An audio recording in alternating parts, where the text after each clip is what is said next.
This your boy Savon checking in from the Living Room Podcast. I'm directly in the living room right now. Yeah. The living room. Hope y'all get a full frame of that. Hey, hit that subscribe button down low. And I got a new episode for y'all with Christopher Play Martin. That's Play from Kid and Play. So stay tuned. All right. All right. Thank you for checking in with the Living Room Podcast. We have Christopher Play Martin here.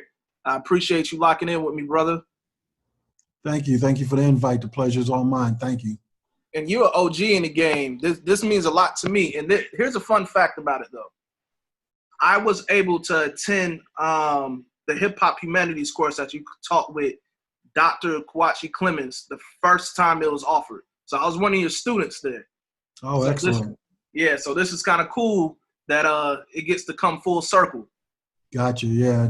It's a small world. If you live long enough, things can come back around again.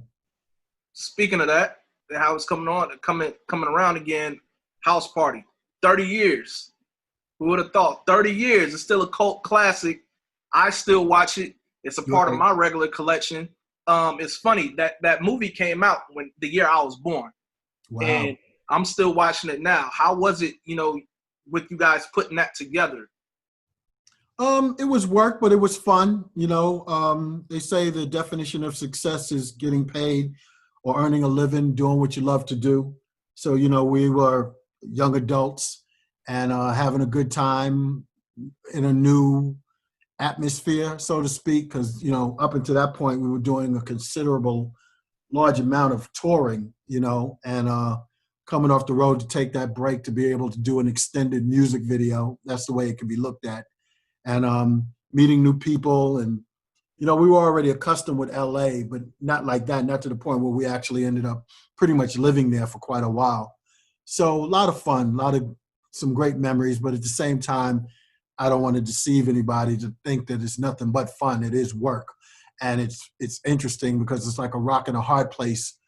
You get a lot of fruits for your labor, but it's hard for you to enjoy the fruits because you got to work. So whoever you might meet that you want to spend time with, whatever you might buy that you want to drive or enjoy, so a lot of times you can't because the very things that put you in a position to afford those things, you got to keep doing that. So it's like a lot of times certain vehicles I would get, they'd have to lay up and collect dust because I'd be, getting, as y'all would call it, getting that bag, meet a young lady, want to spend some special time with her, especially if she's in the business too.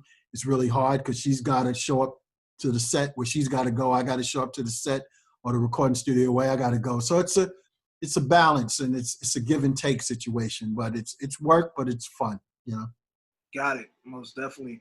And I'm looking at the movie. There's so many characters that came into their own with acting. You have Martin, you have Tisha Campbell, you have AJ, and it's just like you guys really had it when it was early. And I understand you guys had a relationship with Martin prior to even the music in the movies. You guys somewhat because we all came from New York. I think Martin, if memory serves me correct, he was originally from Baltimore, but then he had came over to Queens, New York, where we were at, and where we used to work at. He used to work across the street from there at Hess gas station, but then eventually ended up working where we were working. But by the time he came there, I was already gone. I think he caught the end of Kids' time there, but you had Salt and Pepper there, Herbie Love Bug, like that. So we all worked at Sears Roebuck Maintenance Center. So it was you, Martin, and Kid, and Salt and Pepper? And Herbie Love Bug. Herbie Love Bug? Mm-hmm. Hey, that's kind of dope. Actually, it's because you guys became stars on your own because you had the music career prior to House Party. You guys had like 2 number 1 hits on the Billboard. You guys had a few of them that was within the top Hot 100.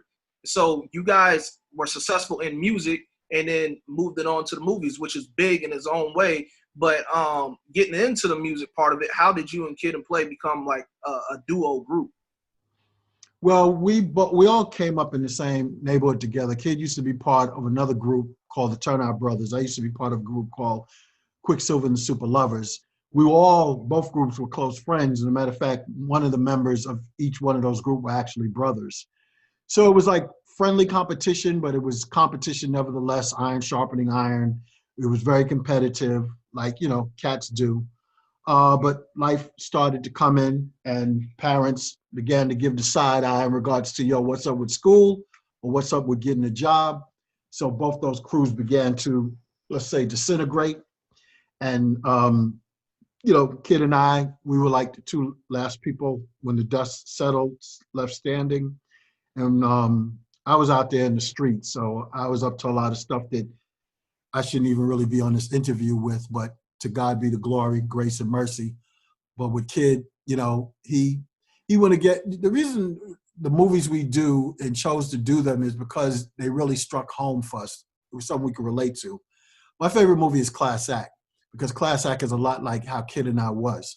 But the thing about House Party, the first one, God bless his soul, Robin Harris, was that that was very similar to the relationship Kid had with his father in real life.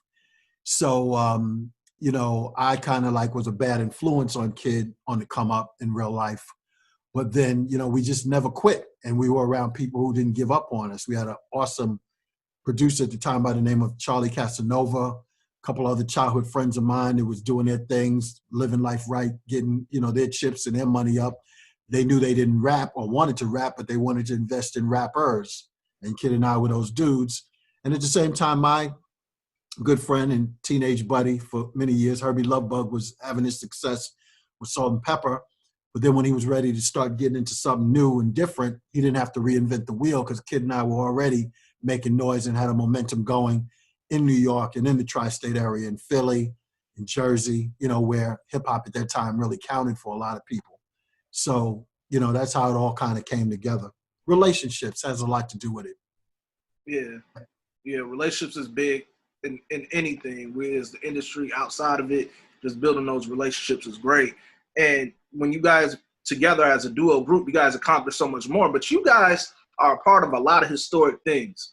The Grammys, the first Grammys were Fresh Prince and Jazzy Jeff. Will They and were Jeff, nominated and won. right. You guys were a part of the boycott of it. How was it? I mean, there's an iconic picture with all you guys in it.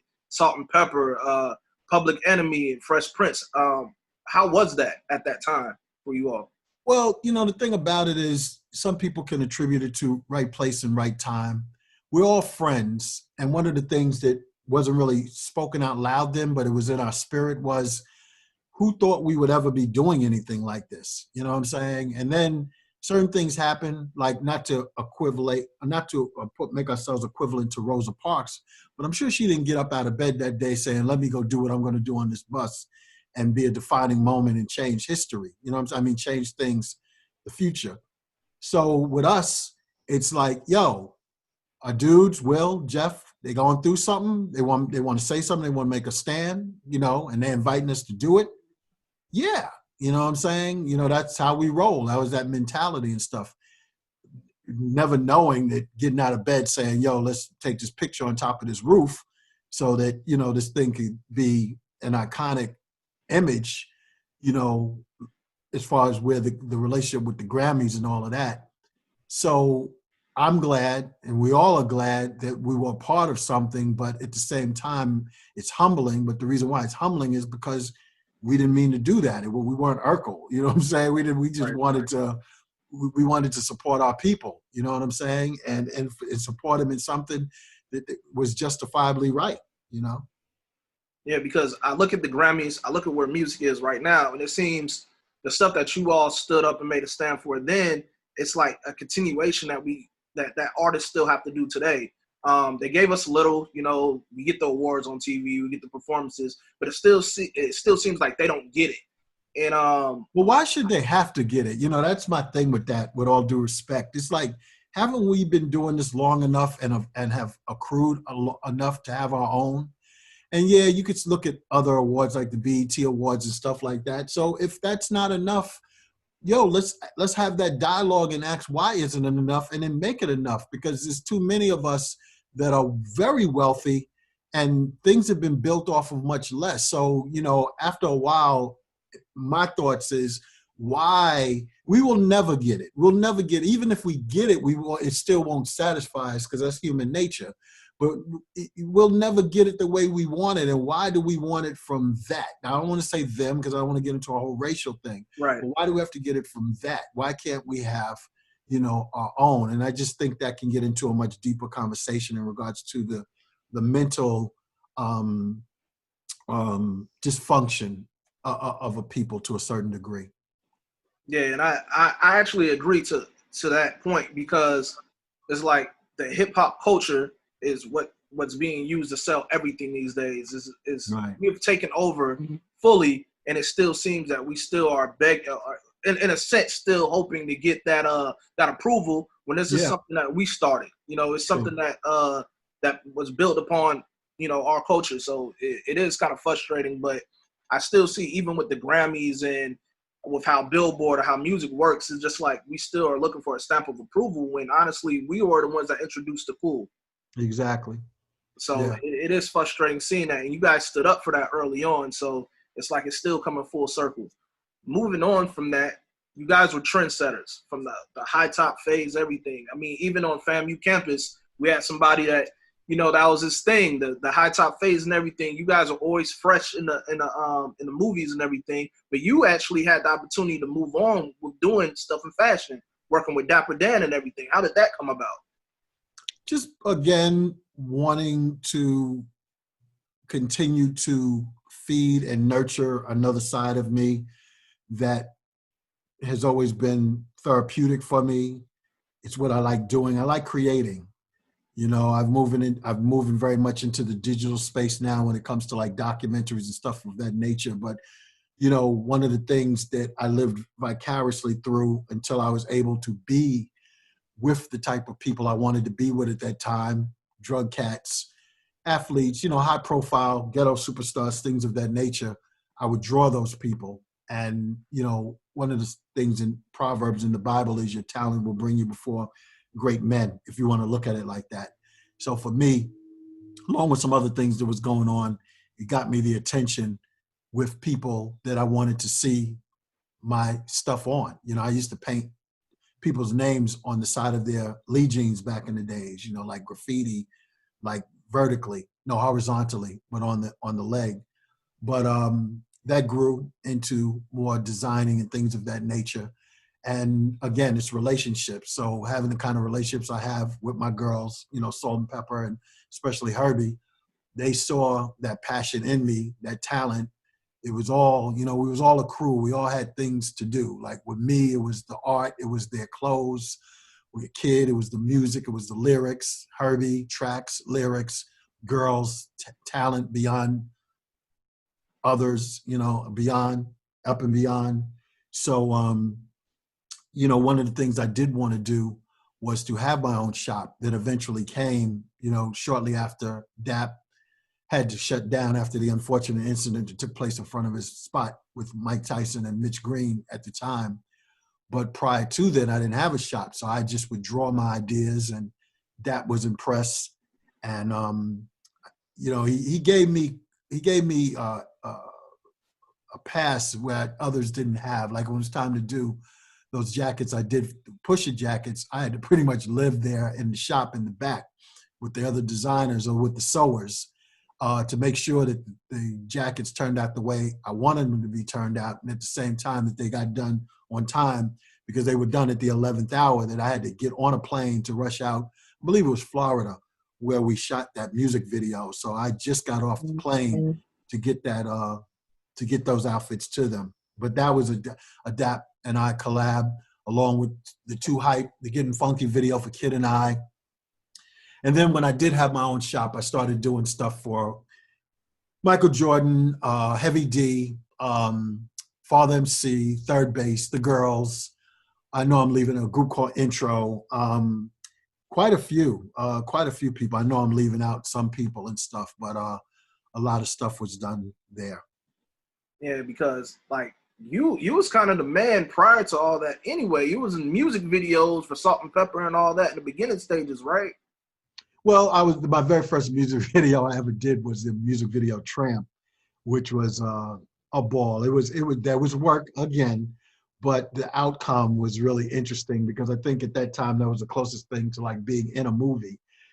for, it to be on the top video shows and stuff, and to have that one spot in the video where it was undeniable, that was me. It wasn't like you blink and you miss me, So yeah, that was, we were all and still are family. That's the best way I could wrap it up. It's like none of this stuff to a certain degree was done on purpose. A lot of it was like you and your cats hanging out on the corner in the park or at a party or whatever. It just so happened a camera was rolling and filmed you and your people. That's what it was kind of like on steroids. You know what I'm saying? It was just a lot of fun. It was like you didn't have the money to hire Denzel or to hire Angela Bassett or whatever. So you looked over at your homeboy and your homegirl. You want to do this? You want to do that? Come on. And you did it. And really didn't think nothing more of it until later that it becomes something that's just popular, So that's what's up.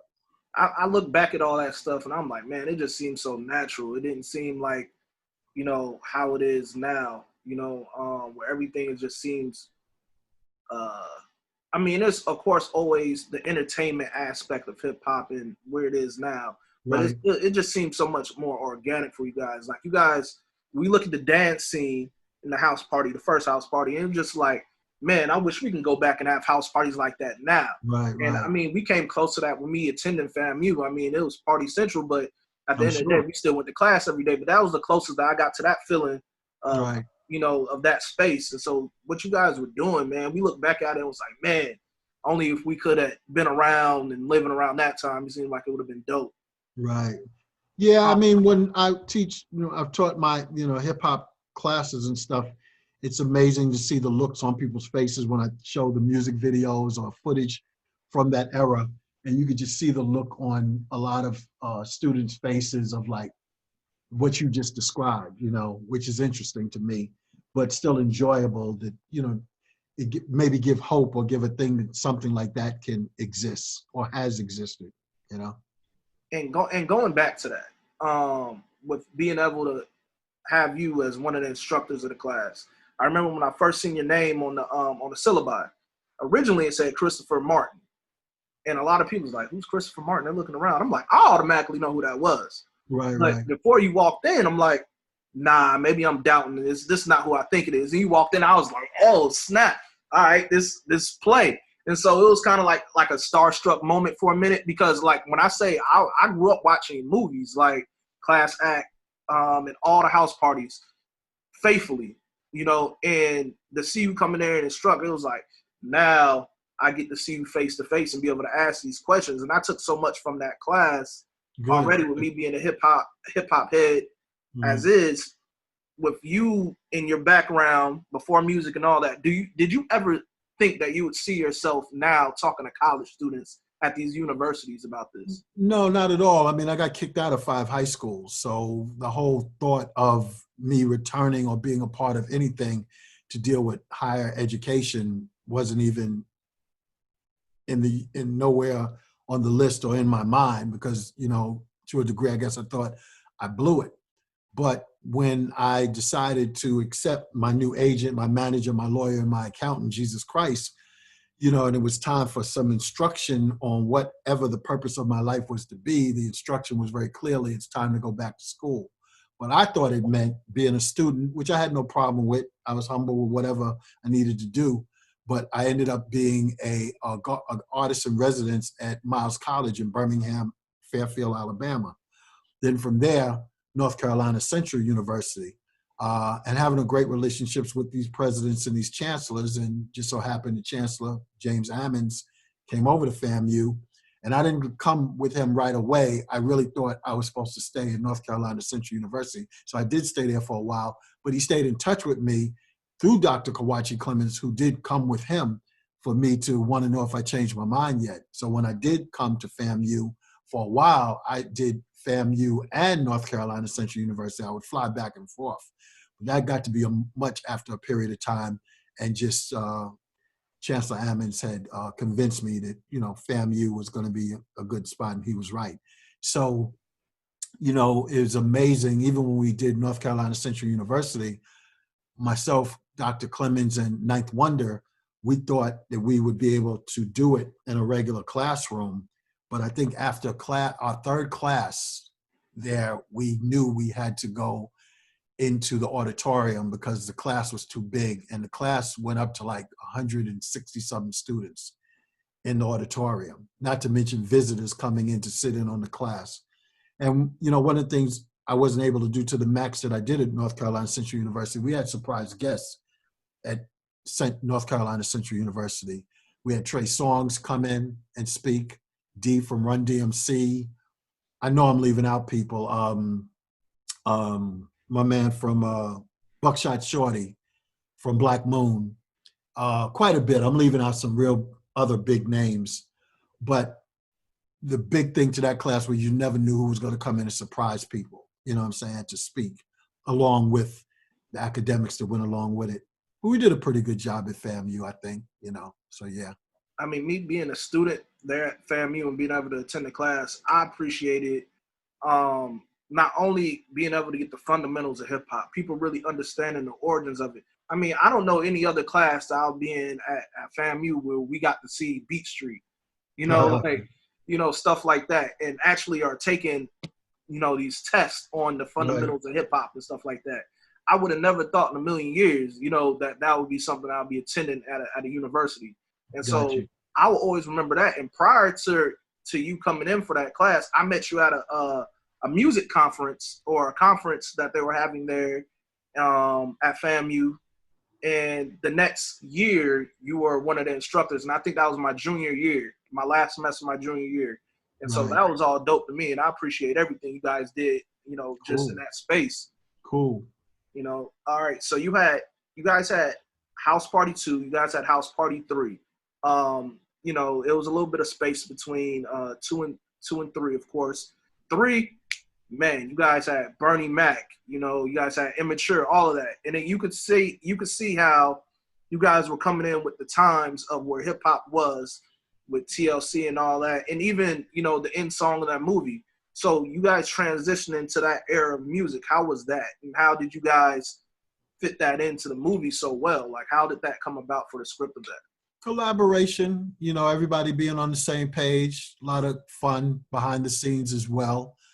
Everybody had a common goal, was to make it, to take these opportunity and craft that and parlay it into something that's later up the road in everyone's life. TLC had a positive agenda. Immature had a positive agenda. We had an agenda. Everybody had like an agenda. And why can't we have fun in the meantime and understand and get the vision? And, that movie, that one in particular was about some silliness, which was cool, but yeah. And like I said, it was still work.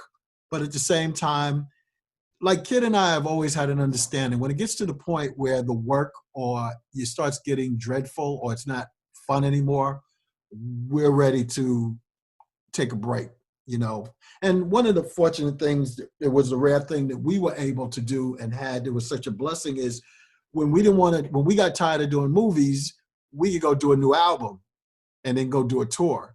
And then when that got to be much, we'd say, okay, let's go do a movie, so going to kind of go back and forth.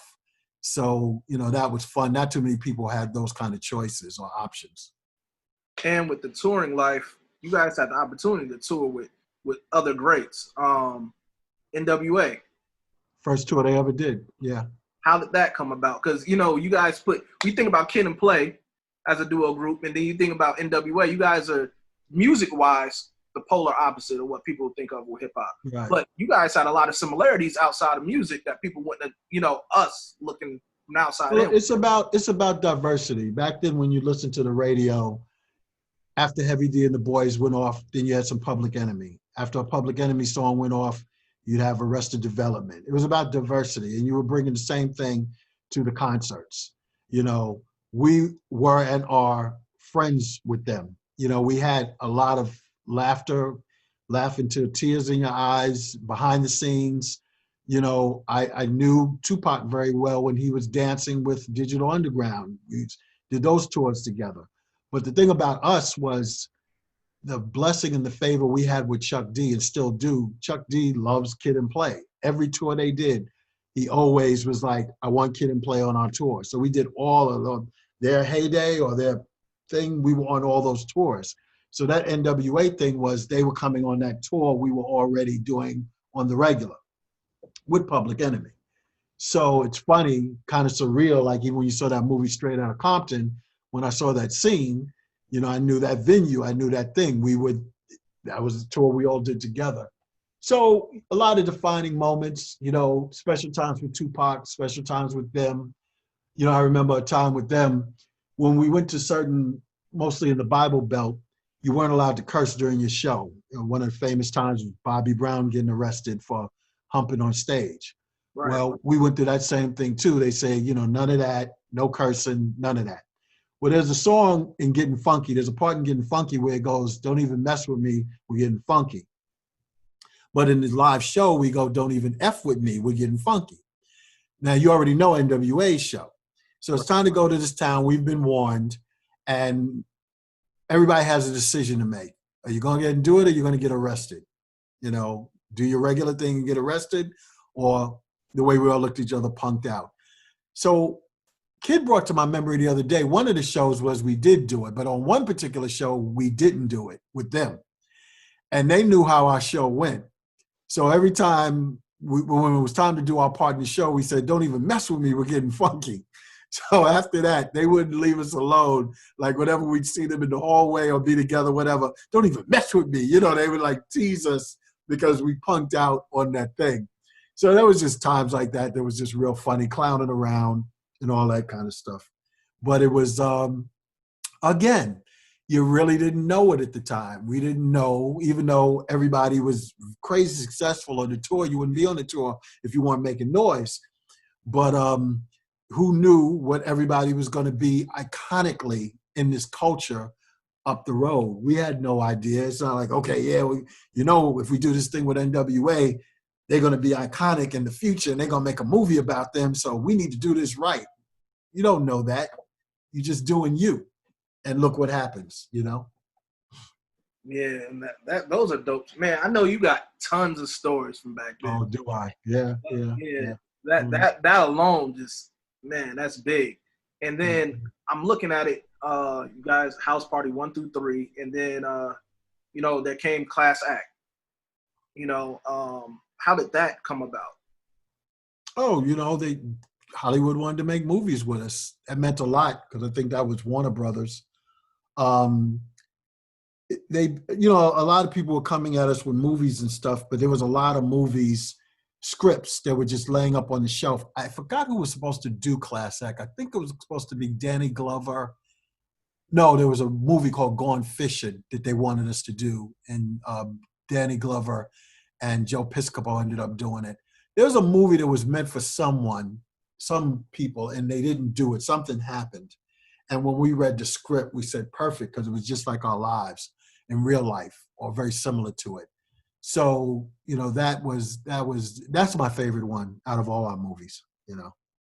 Yeah, I was watching that on Netflix like last month. Yeah, I was telling somebody about it because with this whole pandemic thing, they were doing the Universal Hip Hop Museum in New York was doing some special showings online, and they wanted us to do something, or they were showing, it might have been Paid in Full. It was some movie, but then our movie came up, and I knew Class Act was on there. And when I told them about it, they said they couldn't find it. And when I looked, they removed it. So I've been meaning to ask. I've been meaning to get in contact with someone up in LA to find out what the heck happened. Yeah, but it was on there for a short period of time. Say what? It was on there for a short period of time. Yeah, I didn't know they do that with Netflix. Do they put movies on there and take them off? Or I don't know if something happened with ours. I don't know. No, it's crazy. There'll be certain things that'll be on there forever. And then it seems like just my favorites seem to go on there and disappear every once in a while. So we're not alone. I don't feel so bad now. I thought that was odd. And, you know, when I'm telling this person that, you know, it's making me look like I don't know what I'm talking about. I said, no, I know that was on there, because I remember when it did get on there, it was a big to-do about it. I got so many text messages and emails and, you know, telling me it was on there. I didn't watch it, but I heard it was on there. Do you ever go back and watch like the old movies that you were in? No. No, I'm good.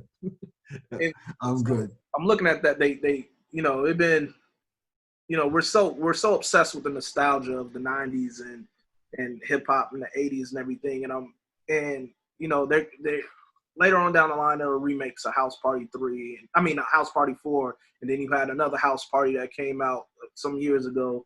And I look at it, I'm like, I love where it was at when you guys did it. How Yeah. do you embrace those new, like our generation trying to remake that, or like Well, how does I that feel to you mean, guys? I know they want to do a new one now. LeBron James and I mean, Childish Gambino is supposed to be working on something. I don't know how it's coming out because I think when the news came out about it, there was a bit of a backlash of people saying leave a classic alone.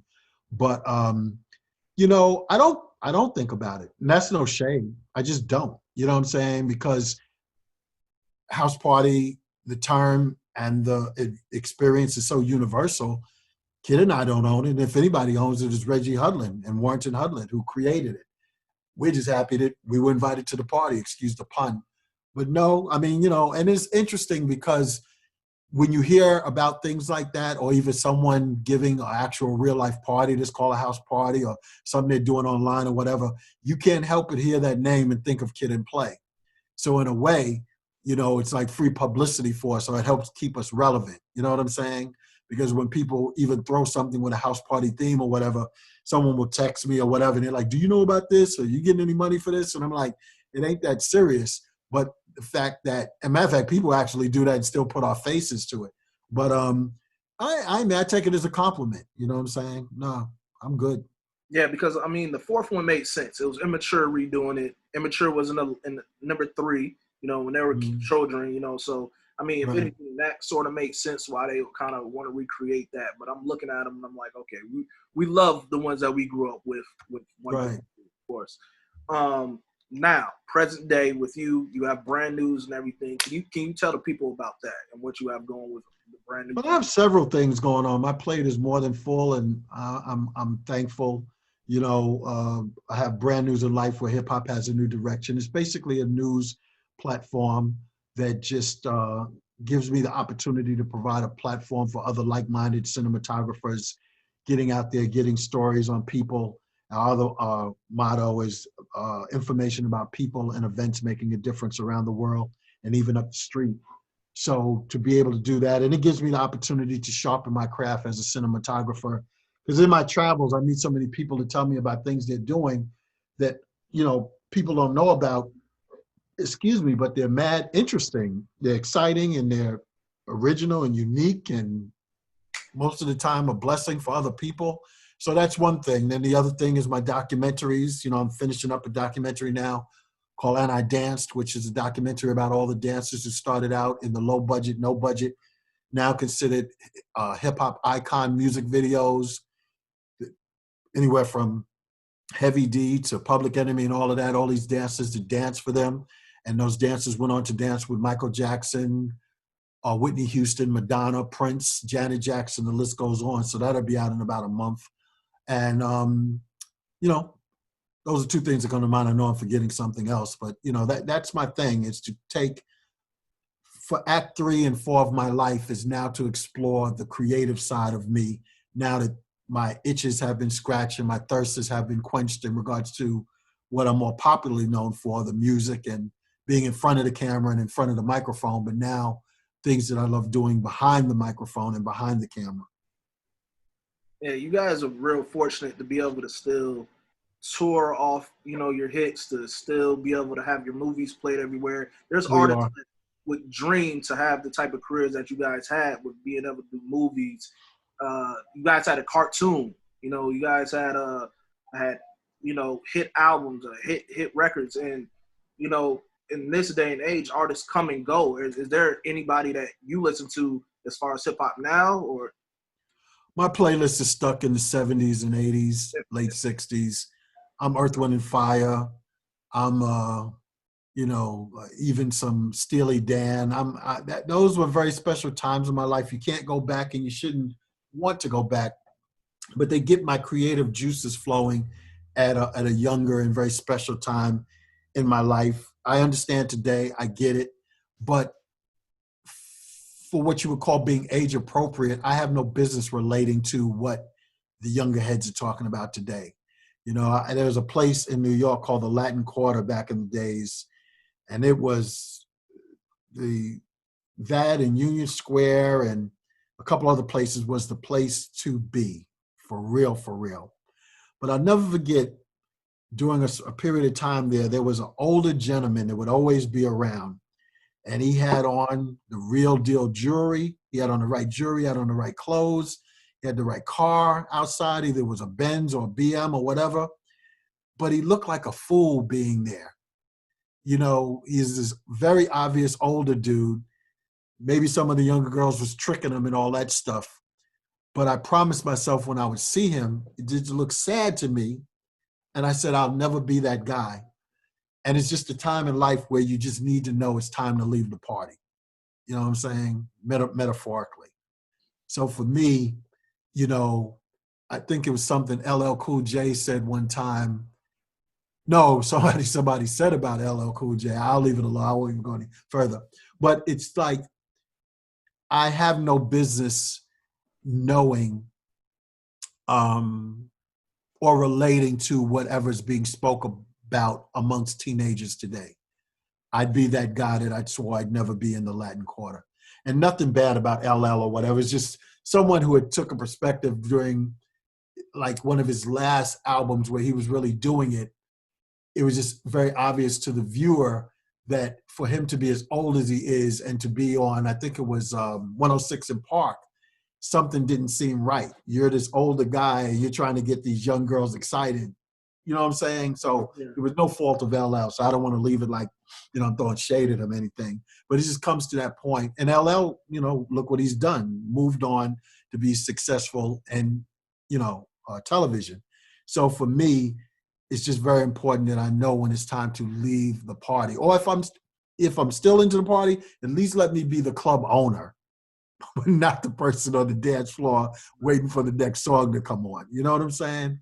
You know, find and know your position.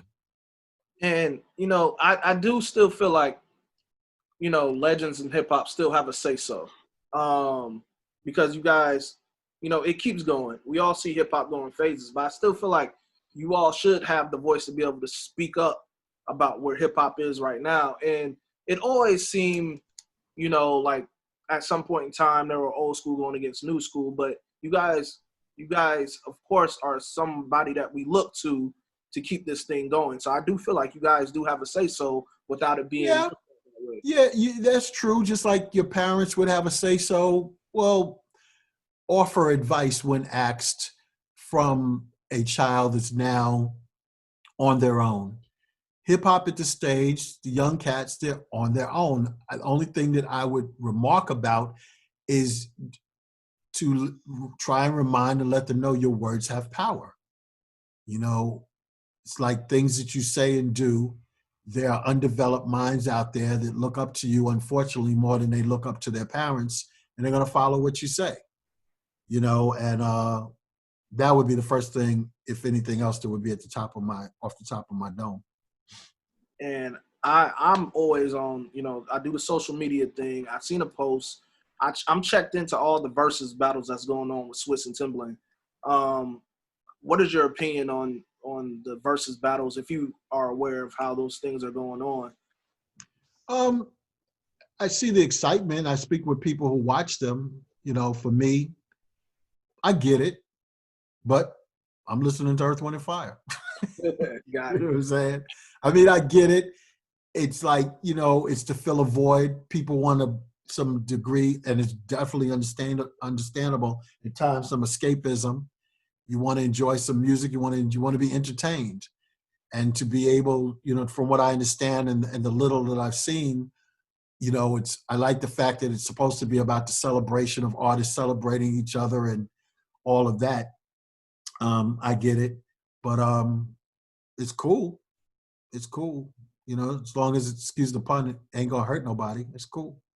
Hey, and that's like, hit it. You got, like I said, it's big that you all could still tour off that music today. It's not many artists that could still do that. That is incredible. Because our friends, I don't like calling people fans because our friends ain't dead yet. You know what I'm saying? So it's like, you know, it's still around. But, you know, hip hop is very special because it's the only music genre I know that if we would allow it to, it bridges generations together. I don't know any other music group that does that this well. For a right now we're at the point where you're dealing with, I'm a grandfather. When you're dealing with a grandparent that can talk to their granddaughter or grandson about a music thing that they either saw the birth of it or was involved in one way or the other, and speak of it, that's amazing. That's what I know. One of the amazing things I know about hip hop is that one music genre that crosses generations. You know, you can say that about rock and roll to a certain degree, but not like hip hop, not like rap music. Right. Well, I appreciate you checking in with me. This means everything. You know, it was good to come full circle and get to chop it up with you once again. I do have one question going back, and this is a personal question for me. Was Jazzy Jeff and Will Smith, were they originally being looked at for the first House Party movie? No, what happened was Reggie and Warrington Hudlin always wanted Kid and I to do it. Even during the development of it from day one, we would run into them at industry parties, and they was like, we didn't really pay that much attention to them because, people just talking like, oh, I got this movie I'm working on. I want you to, yeah. And not so much an insult or disrespect to them. It's just you didn't think that much of yourself to be in a movie. So when it was time for them to have it was getting real with New Line Cinema. New Line Cinema, as business people, didn't know that much, if anything, about Kid and Play, but they did know about Will and Jeff. So what they were trying to do was to hedge their bet for their investment is, let's stack the deck and possibly bring in some known rap artists. But it wasn't nothing official. It was just something they was thinking about doing, but it didn't go but so far because they were suing Will and Jeff for Nightmare on My Street, which imposed upon New Line Cinema's franchise Nightmare on Elm Street. Well, when we went to go do the reading, or not a reading, but kind of meet the power heads, the powers that be in New Line Cinema, kind of do them shouting out stuff for us to act like we're doing just to see our thing. We thought we were whack. We probably were. But what happened was we got through around lunchtime in the city of Manhattan. One of the VIPs was leaving for lunch, so he figured he'd walk us down out of the building. Well, it was lunchtime. The school was out for lunch. And when the kids saw us, they mobbed us, like wanting to tear our clothes off and the whole thing. And he was there to see the whole thing. And he rushed back upstairs and told the guys, no, these are the guys we want. We got to use them. So that's what happened. Got it. All right. So that makes sense. And again, appreciate you checking in with me, man. This means a lot. You guys are legends. I want to give you your flowers while you're still here. Yeah, we're still working on the legend piece. I'll go with pioneer, but I'm still working on the legend piece. Well, I appreciate the prophecy and the speaking it into existence. All right, now appreciate it. Everybody go follow Play at the Playgrounds on IG. That's THE_Playgrounds with a Z at the end. Appreciate it. And for the dance joint, you could go to IG for that. It's And I Dance Doc. ANDIDANCEDDOC. So it's And I Dance Doc. You could go there for the latest information and see some things there, clips and stuff from the documentary.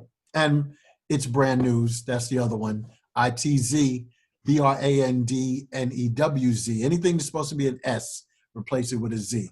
So that's our three. And I'm definitely going to be checking into that doc, the doc. Appreciate that.